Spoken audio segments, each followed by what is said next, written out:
നമസ്കാരം. ജ്യോതിഷഭാരതിയിലേക്ക് സ്വാഗതം. മകരം രാശി ലഗ്നമായി ജനിച്ചാലുള്ളവരുടെ ഫലത്തെക്കുറിച്ച് നമുക്കൊന്ന് മനസ്സിലാക്കാം. ശനിയുടെ സ്വക്ഷേത്രങ്ങളിൽ ആദ്യത്തേതും ചരരാശികളിൽ ഒടുവിലത്തേതുമായ മകരം രാശി ജ്യോതിഷ് ചക്രത്തിലെ 10ാമത് രാശിയാണ്. കർപ്പൂരത്തിൻ്റെ നിറവും വായുഭൂതവും രാത്രി ബലവും പൃഷ്ഠോദയവും ഈ രാശിക്ക് കൽപ്പിച്ചിരിക്കുന്നു. മുതലയുടെ ദേഹവും മാനിൻ്റെ തലയുമായി വരുന്ന മകരമൃഗം എന്നതാണ് രാശിയുടെ സ്വരൂപം. മേടം രാശിയുടെ അധിപനായ ചൊവ്വ ഉച്ചം ഭവിക്കുന്നത് അല്ലെങ്കിൽ ചൊവ്വയുടെ ഉച്ചരാശിയും അതുപോലെ തന്നെ വ്യാഴത്തിൻ്റെ നീചരാശിയും മകരം രാശിയാണ്. ഇതൊരു യുഗ്മരാശി കൂടിയാണ്. ഉത്രാടത്തിൻ്റെ 2, 3, 4 പാദങ്ങളും തിരുവോണവും അവിട്ടത്തിൻ്റെ ആദ്യത്തെ 1, 2 പാദങ്ങളും ഈ മകരം രാശി മണ്ഡലത്തിൽ സ്ഥിതി ചെയ്യുന്നു. മകരം രാശി ലഗ്നമായി ജനിക്കുന്നവർ ദീർഘവൃത്തമായ മുഖത്തോടും ബലിഷ്ഠമായ ശരീരത്തോടും നീളം കുറവായും കണ്ടുവരുന്നു. വ്യാഴ ദൃഷ്ടിയുണ്ടെങ്കിൽ, അതായത് ശുഭനായ വ്യാഴത്തിൻ്റെ ദൃഷ്ടിയുണ്ടെങ്കിൽ വളരെ നീള കൂടുതൽ ഉണ്ടാകുവാനും സാധ്യതയുണ്ട്. ശാന്തസമ്മിശ്രമായ മുഖഭാവവും നീണ്ട നാസികയും ഘനമുള്ള ശബ്ദവും ഇവരുടെ പ്രത്യേകതകളാണ്. തടിച്ചുകൊടുത്ത ശരീരത്തിൽ രോമവൃദ്ധി ഉണ്ടാകും. അലസമായി നടക്കുന്നവരാണിവർ. തല അല്പം വലുതാകുവാൻ സാധ്യതയുണ്ട്. വലിയ ബുദ്ധിശക്തിയുള്ളവരായി തോന്നുമെങ്കിലും പ്രായോഗിക തലത്തിൽ അത് പ്രകടമാകണമെന്നില്ല.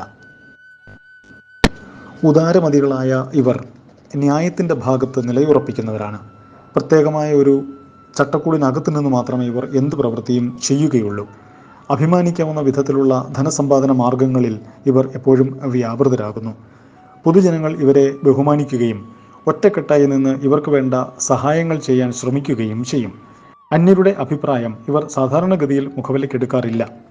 സഹായം ആവശ്യപ്പെടുന്നവരെ മാത്രമേ ഇവർ സാധാരണഗതിയിൽ തിരിച്ച് സഹായിക്കാറുള്ളൂ. ഭൗതികമായ കാര്യങ്ങളിൽ ഇവർ കൂടുതലായി ഇടപെടാറില്ല.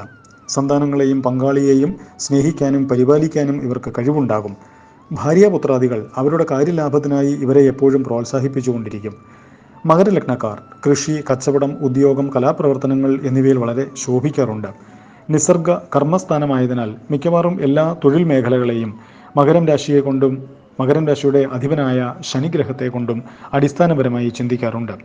കൂടുതൽ ധനം കയ്യിൽ വരുമ്പോൾ സുഖത്തിനു വേണ്ടി ധാരാളം ചിലവഴിക്കുന്ന ഒരു പ്രത്യേക സ്വഭാവവും ഇവർക്ക് ഉണ്ട്.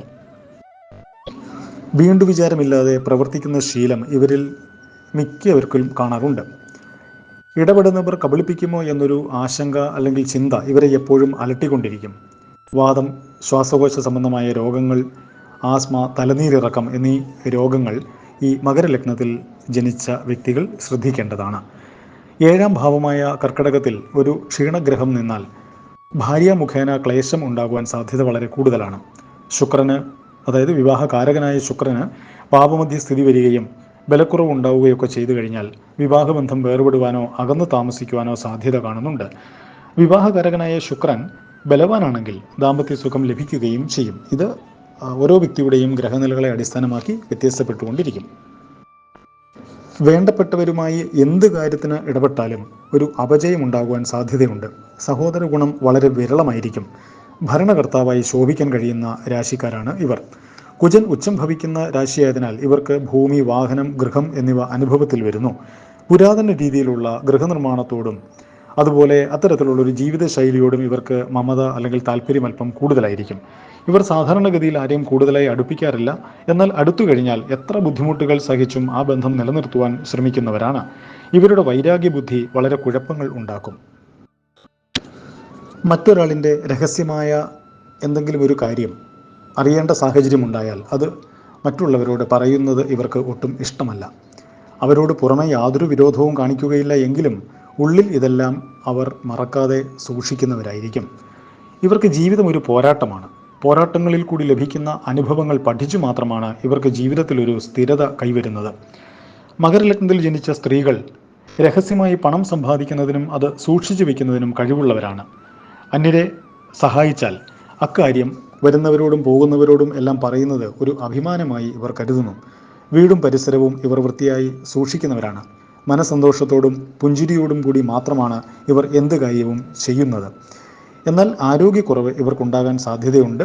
ഇവർ നിർബന്ധ ബുദ്ധികളും ആയിരിക്കും.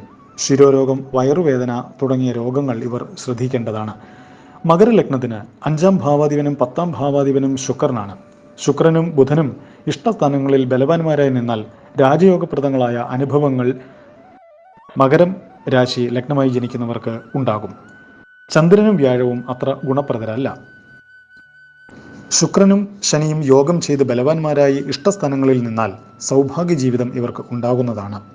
കുംഭം, മേടം, ഇടവം, കർക്കിടകം, കന്നി, തുലാം എന്നീ രാശികൾ ലഗ്നമോ കൂറോ ആയി ജനിച്ചവരുമായിട്ടുള്ള ഇടപെടലുകൾ ഇവർക്ക് വളരെ നല്ലതായിരിക്കും.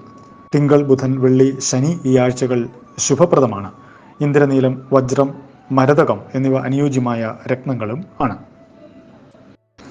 മകരോദയ സംജാതോ നീചകർമ്മ ബഹുപ്രജ ലുബ്ധോ വിനഷ്ടോ അലസച്ഛ സ്വകാര്യേഷു കൃതോദ്യമ എന്നാണ് മകരം ലഗ്നജാതരെ പറ്റിയുള്ള പ്രമാണം.